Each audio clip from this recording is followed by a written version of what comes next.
Hello, everyone, and welcome back to XRP. And I got to start with this from Eleanor Tourette. The White House is considering pulling its support for the crypto market structure bill entirely if Coinbase does not come back to the table with a yield agreement that satisfies the banks and gets everyone to a deal. A source close to the Trump administration tells me.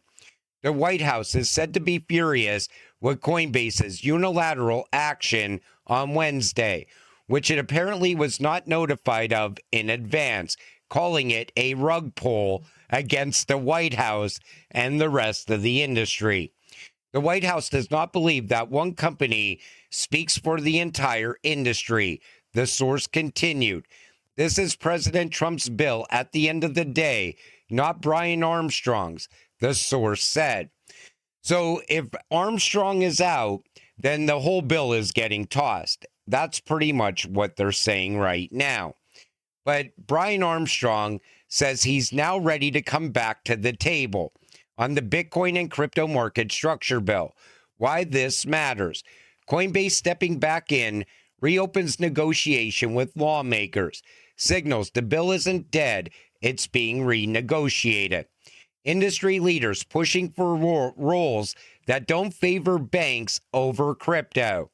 Regulatory clarity is still on the table, just with revisions. This isn't a reversal, it's leverage. Crypto isn't rejecting regulation, it's fighting for fair regulation. All we want is a level playing field. And if the banks don't want to give at all when it comes to yield, then just push forward with the yield and let the banks deal with it. That's the way I look at it, because the banks, they're making too much money already, in my opinion. Senate Democrats serious about crypto bill reboot, they said in a call with the industry. So it looks like this is coming from both sides of the aisle now. They want to get something done, and that's a good thing. I think the Democrats don't want to take this into the midterms. I think Republicans most likely look at this as a way to push innovation ahead. And the only thing slowing this down is the outdated banking committee. In other words, these are people that want to stay in the current system as long as they possibly can. And Paul Barron said, banks are treating crypto regulation like a shield, but the market structure bill was actually their only bridge to the future. Blocking it doesn't stop the tech, it just forces the innovation and the capital out of their reach. This was their chance to adapt and compete on a level playing field. Instead, they chose protectionism over progress. You can't filibuster the future. Bust the banks. Crypto will win just like the internet did. Just a matter of time. The U.S. can lead or follow. Crypto is not going away. If the U.S. doesn't lead the way, some other country will step up and lead the way. Look at what's going on in the EU. They're pushing forward. The U.K. pushing forward. Japan, South Korea, every single country is advancing while the U.S. is still fighting out and causing drama. But this is the battle, and we knew this battle was coming as crypto investors a long time ago.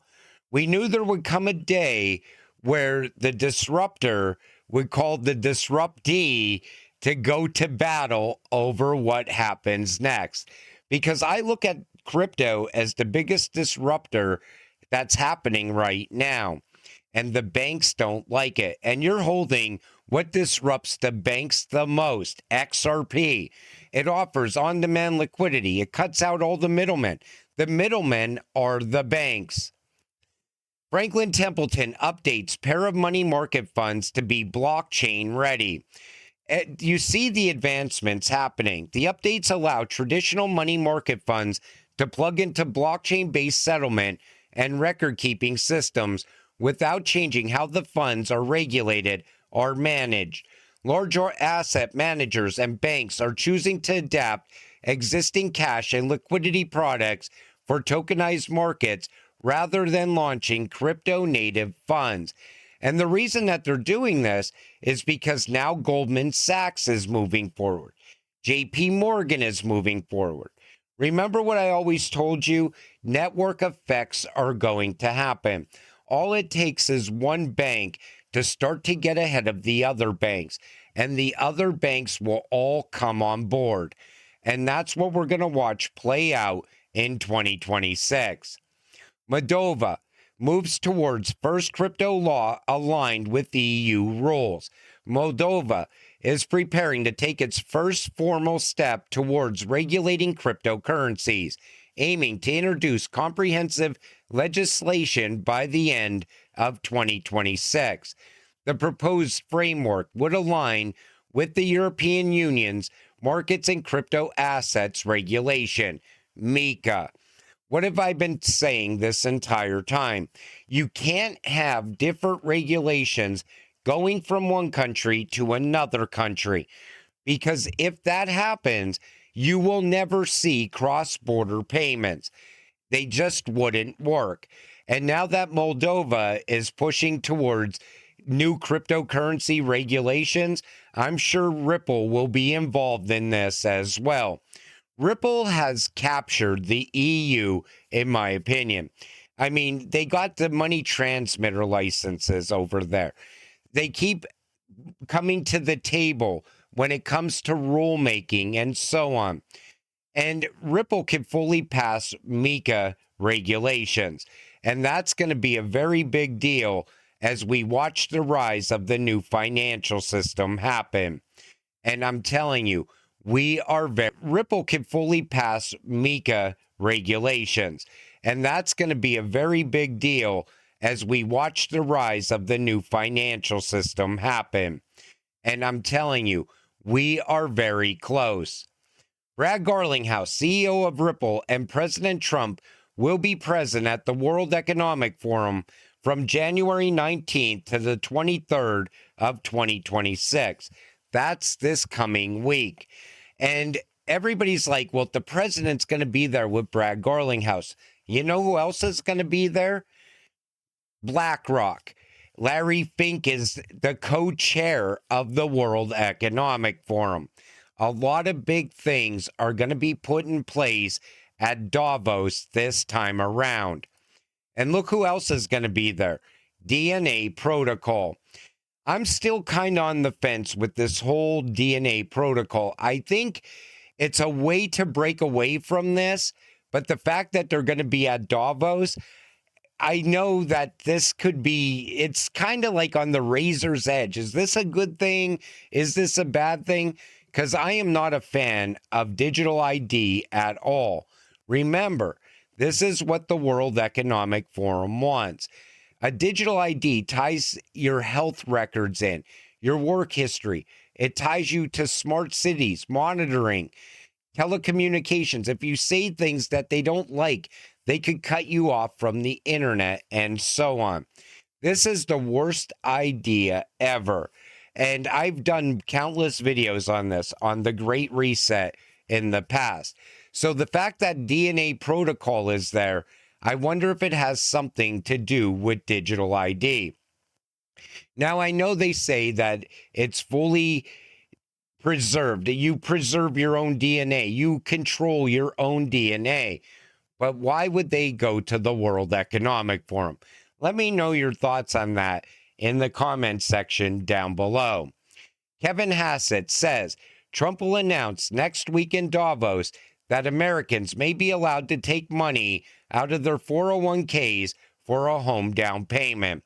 Take a listen. The president will put the final plan out in Davos next week. I'll be flying up there with him. Is that we're going to allow people to take money out of their 401ks and use that for down payment. Well, that's interesting, to take money out of your 401k. Do you worry that taking money out of the 401k is going to hurt people on the other side for retirement? Well, what you have to do is come up with a way. So a simple way. We're still talking about the mechanics of it, but suppose that you put 10% down on a home, and then you take 10% of the equity of the home and put it in as an asset in your 401k. Then your 401k will grow over time as the value of your house grows. You'll be healthy, have more money for retirement, and you'll have solved the liquidity constraint problem and gotten yourself a house early in life. So they want you to take money out of your 401k and buy a house that is overinflated in price right now. And I never was a fan of 401ks. I'd rather just sink all my money into crypto because I think crypto is going to pay off way more than a 401k ever will. And if you're taking this money out of the 401k to buy a house, are you going to be stuck with the taxes on that also? Because you got to pay the taxes on the back end when you cash out some of your 401k. But who knows? Maybe this will be a good thing. Maybe people will be all for this. Me personally, I'm a crypto investor.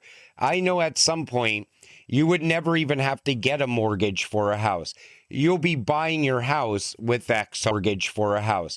You'll be buying your house with XRP. Market analyst, gold sets the path. XRP repeats the pattern. So you see it right here. Shakeout, expansion, discovery. Silver went to $100, down to $50, up to $230 to $589 plus.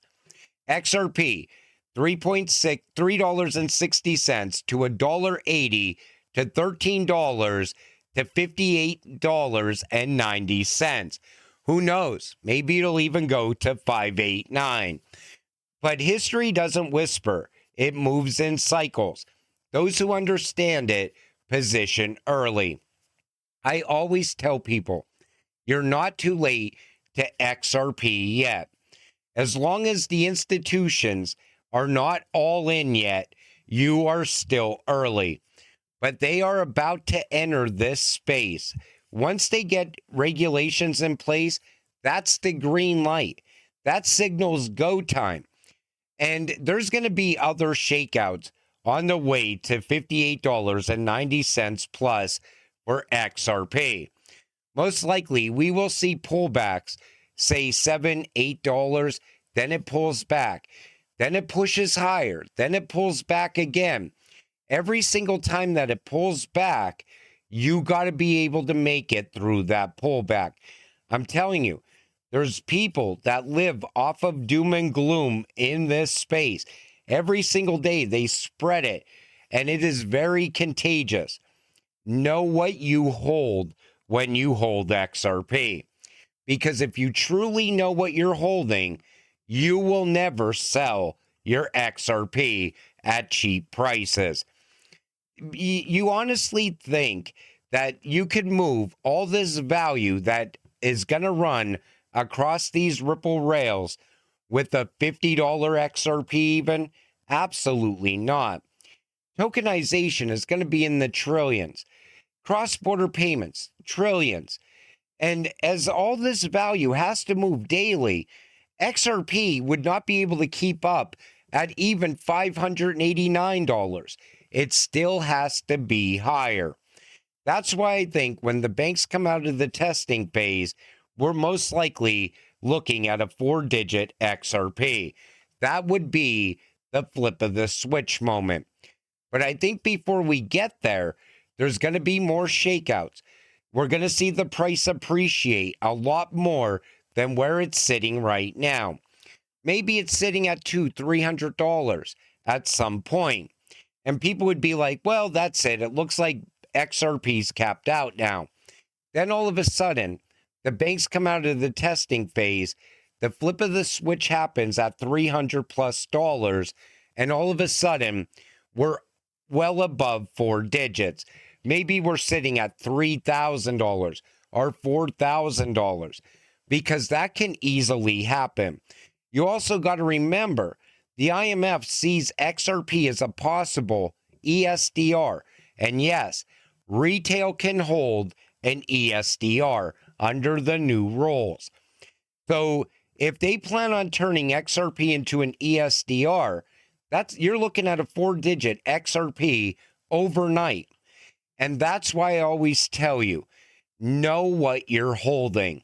And until it all happens, stay patient, stay positive, and let's get rich together. With that said, I'm going to wrap up this video. I want to thank you all for watching. I appreciate all of you. I'll see you in the next one. Have a great night.